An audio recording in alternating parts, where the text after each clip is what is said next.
नमस्कार. शुभमचा नाटकी चेहरा ऑलरेडी आकाशने ओळखलेला असतो, त्यामुळे आकाश खूपच चिडलेला असतो. नम्रता गेल्यानंतर आकाशच्या डोक्यात दगड मारणाऱ्या शुभमचा आकाशने हात धरत त्याला चांगलंच तुडवलेलं असतं. त्याला खूपच रक्तबंबाळ केलेलं असतं आणि त्याची कॉलर खेचत खेचत त्याला जाब विचारलेला असतो. त्यावेळेला आकाश शुभमला म्हणतो, लाज नाही वाटत? तुला कळतंय का तू काय करत होतास का? अरे तू मला मला दगडाने मारणार होतास. तेव्हा लगेच शुभम म्हणतो, हो तुझा तर मला जीव घ्यायचाय, जीव तुला संपवायचाय, कारण तू माझ्या नमूच्या आजूबाजूला असतोस. मी तुला काही झालं तरी माझ्या नमूच्या आजूबाजूला बघूच शकत नाही. तेव्हा लगेच आकाश बोलतो, तू काय बोलतोयस कळतंय?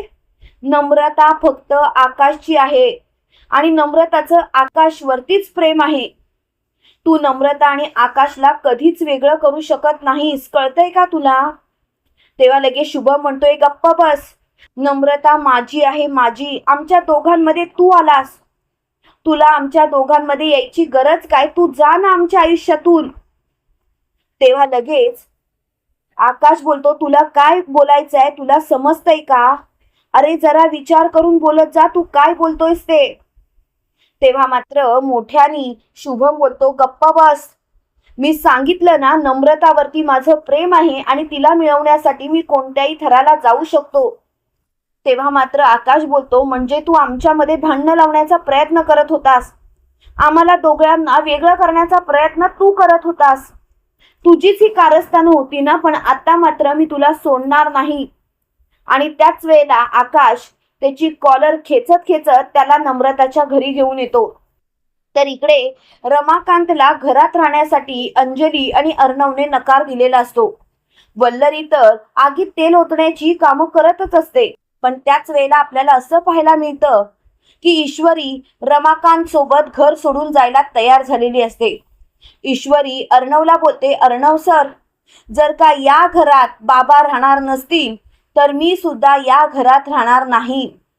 आणि ती सुद्धा रमाकांतच्या पाठीपाठी आलेली असते. त्यावेळेला रमाकांत ईश्वरीला म्हणतो, ईश्वरी बाळा असं का करतेस तू? ईश्वरी बाळा, तू माझ्यामुळे स्वतःचं आयुष्य बर्बाद करू नकोस. काही झालं तरी सुद्धा तुला तुझ्या नवऱ्यासोबत राहणं भाग आहे. तेव्हा लगेच ईश्वरी बोलते, बाबा तुमची काही चूक नसताना तुम्हाला या घरातून मी असंच पडू देऊ? मला नाही जमणार हे. बाबा तुम्ही काहीही केलं नसताना तुम्ही या घरातून कायमचे हद्दपार होणार. बाबा, आणि तुम्ही तुमचं आयुष्य कसं जगता हे मी स्वतःच्या डोळ्यांनी पाहिलंय ना. बाबा, मी तुम्हाला ओळखले तर तुमची मुलं का तुम्हाला ओळखू शकत नाही? त्यांना का हे पटत नाहीये की तुमचं सुद्धा तुमच्या बायकोवरती तेवढंच प्रेम होतं जेवढी ती मुलं त्यांच्या आईवरती करत होती? तेव्हा मात्र रमाकांत बोलतात, जाऊ देत ना ईश्वरी, पण या सर्व गोष्टींसाठी तुझा आणि अर्णवचा संसार उद्ध्वस्त झालेला मला सहन होणार नाही. ईश्वरी, काही झालं तरी चिंटू माझा मुलगा आहे आणि मीच जर का त्याचा संसार उद्ध्वस्त करण्यासाठी जबाबदार ठरलो तर काय अर्थ? तेव्हा मात्र ईश्वरी बोलते, बाबा हो, किती विचार करणार आहात तुम्ही त्या माणसाचा? नका विचार करू. आणि अर्णव ईश्वरीच्या पाठीपाठी गाडीजवळ आलेला असतो आणि तो तिला म्हणतो, मी सिंदूर आत चल. मी सिंदूर सांगितलं ना तुला, लवकरात लवकर आत चल. तेव्हा लगेच ईश्वरी बोलते, अर्णव सर, मी तुम्हाला शेवटचं सांगते, मी आतमध्ये येणार नाही म्हणजे नाही. तेव्हा मात्र अर्णव बोलतो, काय चाललंय तुझं? का तू अशी दादागिरी करतेस? का मला त्रास देतेस तू? ईश्वरी, तुला असं नाही का वाटत तू अति करतेस म्हणून? तेव्हा लगेच ईश्वरी म्हणते, अर्णव सर, तुम्ही हे सर्व मी मुद्दाम करते, माझा आडमुठेपणा म्हणा किंवा आणखीन काय बोलायचं असेल तर बोला. पण अर्णव सर, मला जर का विश्वास आहे की बाबांनी काहीच केलेलं नाहीये, बाबा अगदी निर्दोष आहे, तर त्या निर्दोष व्यक्तीच्या मागे ठामपणे उभं राहण्याची ताकद माझ्यात आहे आणि मी त्या निर्दोष व्यक्तीवरती कोणताही अन्याय होऊ देऊ शकत नाही. आणि म्हणूनच कदाचित मी या घरातून जाणंच योग्य आहे. अर्णव सर, तुम्हाला जर का असं वाटत असेल की तुमच्या बायकोने या घरात राहावं तर तुम्हाला तुमच्या वडिलांना स्वीकारावंच लागेल.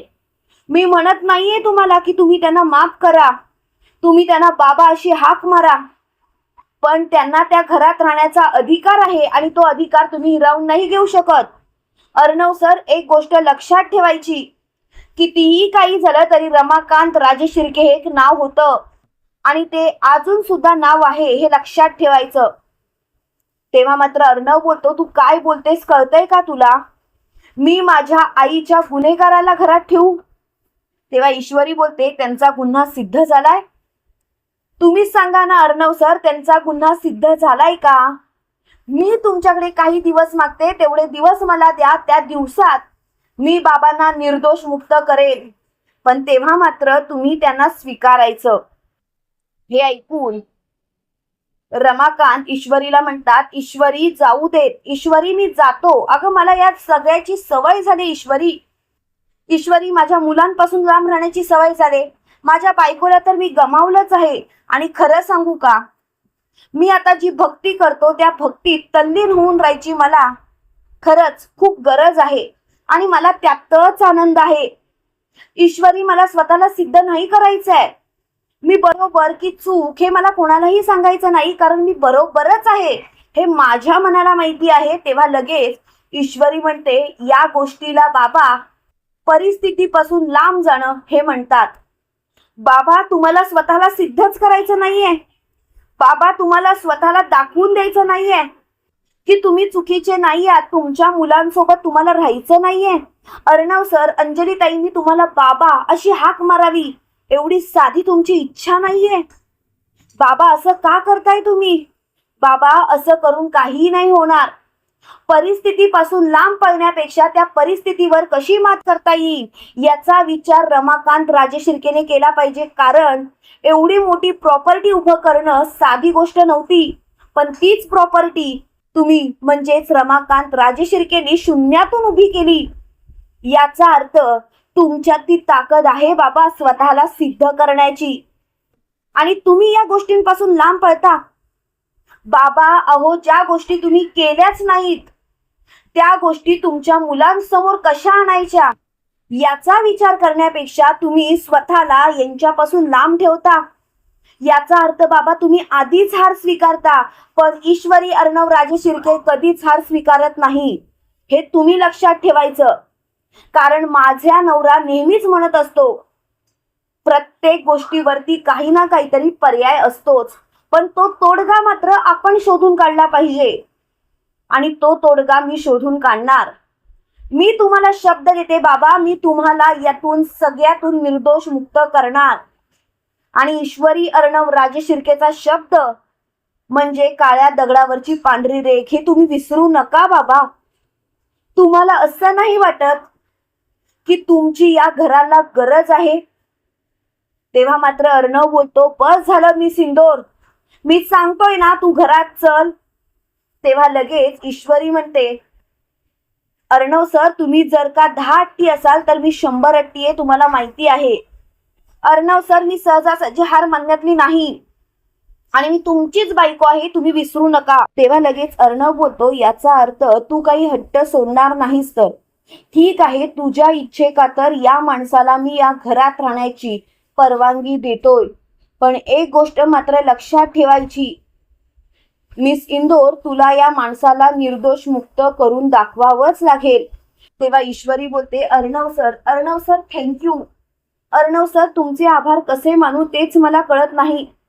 तेव्हा लगेच अर्णव बोलतो, आभार मानायची गरजच नाहीये. माझ्यासाठी जास्त महत्वाचं कोणी असेल तर ती तू आहेस, आणि तू माझ्यापासून लांब गेलेली मला सहन होणारच नाही. तेव्हा मात्र ईश्वरी अर्णवला विचारते, अर्णव सर, एवढं प्रेम करता माझ्यावरती? तेव्हा मात्र रमाकांत हसत असतो. त्यावेळेला अर्णव बोलतो, बस कर आता, चल घरात. मला ब्लॅकमेल करून झालं असेल ना तर बस करा मी सिंदोर. आणि अर्णव तिथून निघून गेलेला असतो. त्यावेळेला ईश्वरी रमाकांतला बोलते, बघितलं अर्णव सर, भलेही कितीही चिडकोर असू देत पण त्यांच्या मनामध्ये माझ्याविषयी प्रेम आहे, आणि कुठे ना कुठे तरी त्यांच्या मनातला हा कोपरा तुमच्यासाठी सुद्धा रिकामा आहे बाबा. पण त्या कोपऱ्यावरती जागा तुम्हाला मिळवायची आहे बाबा. म्हणूनच सांगते, हार मानायची नाही, शेवटच्या श्वासापर्यंत लढायचं. तेव्हा मात्र रमाकांत बोलतात, ईश्वरी, तुझ्या या बोलण्यामुळे माझ्यामध्ये 10 हत्तीचं बळ आल्यासारखं मला वाटतंय. आणि ईश्वरी, मी शेवटच्या श्वासापर्यंत लढणार, पण माझ्या मुलांच्या मनामध्ये जी माझ्याबद्दल अडी निर्माण झालीये ती मात्र मी कायमची पुसून टाकणार. तेव्हा मात्र ईश्वरी बोलते, ए होईना बात, चला मग आता लढाईची तयारी करूया.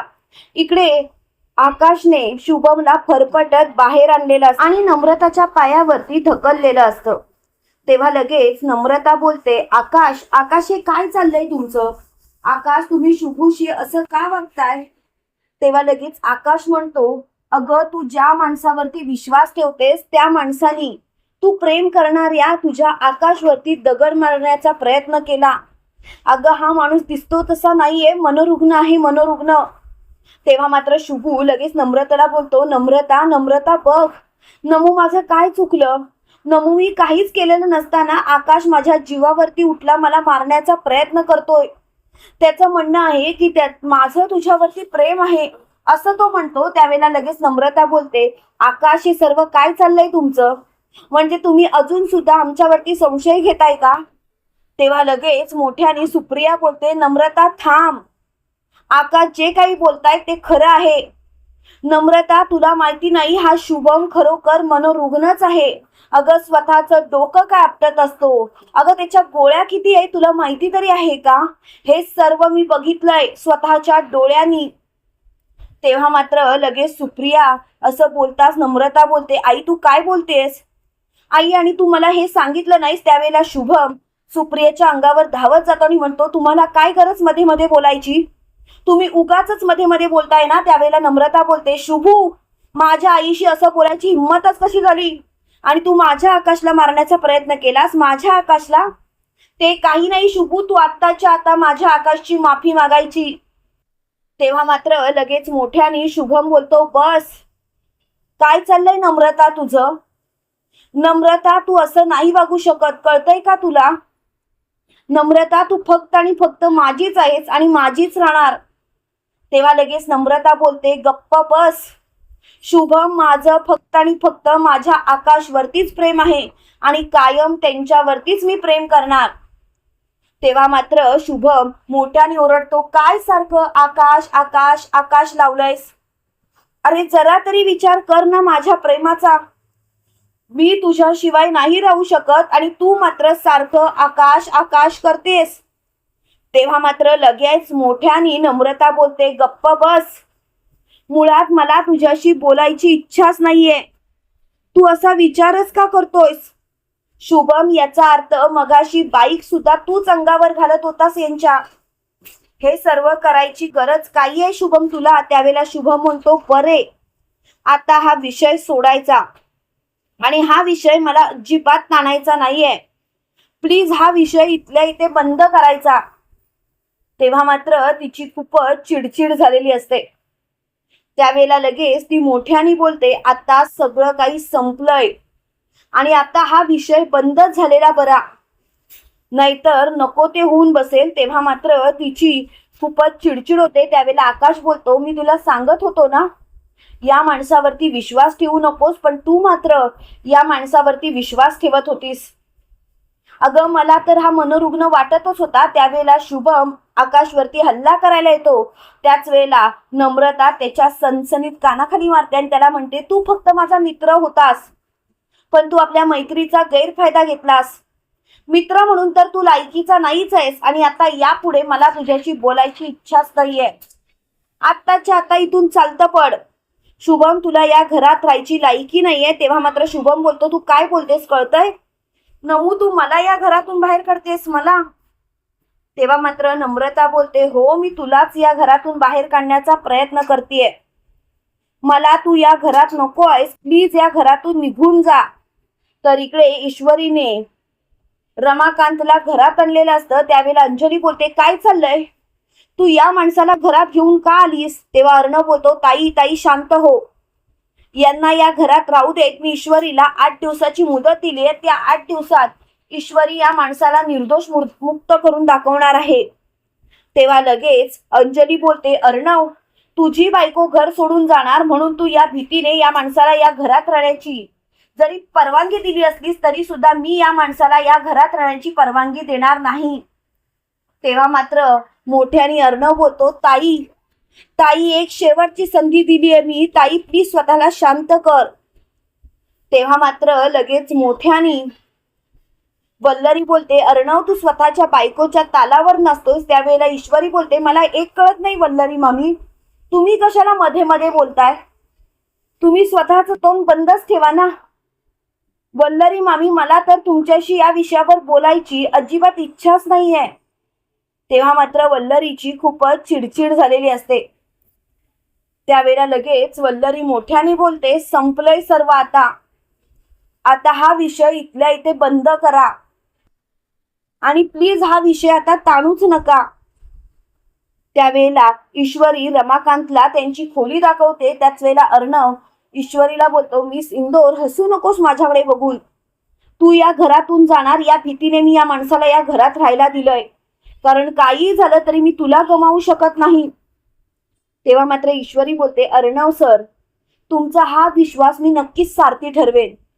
अर्णव सर माझ्यावरती विश्वास ठेवा, मी कधीच तुम्हाला तोंडघशी पाडणार नाही. Arnav sir please. तेव्हा मात्र अर्णव बोलतो, ईश्वरी मला ते माहिती आहे, तू मला कधीच तोंडावर पाडणार नाहीस आणि माझा विश्वासघात करणार नाहीस, पण त्यासाठी मी या माणसावरती विश्वास नाही ठेवणार. तेव्हा मात्र ईश्वरी खूपच अर्णवकडे रागाने बघत असते. तेव्हा अर्णव बोलतो, रागाने बघू नको, जे खरं आहे तेच सांगतोय. तेव्हा ईश्वरी बोलते, अर्णव सर ठीक आहे, नका काळजी करू, तुम्हाला काळजी करायची गरजच नाही, सगळं काही ठीकच होईल. तेव्हा मात्र तिची खूपच चिडचिड झालेली असते.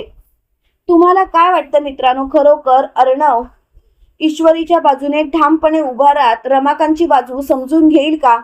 आणि इकडे खरोखर नम्रता त्या शुभमला कायमचं घराबाहेर काढेल का? कमेंट करून नक्की कळवा. आणि असेच मालिकेंची नवनवीन अपडेट पाहण्यासाठी व्हिडिओला लाईक, चॅनलला सबस्क्राईब करायला विसरू नका. थँक्यू.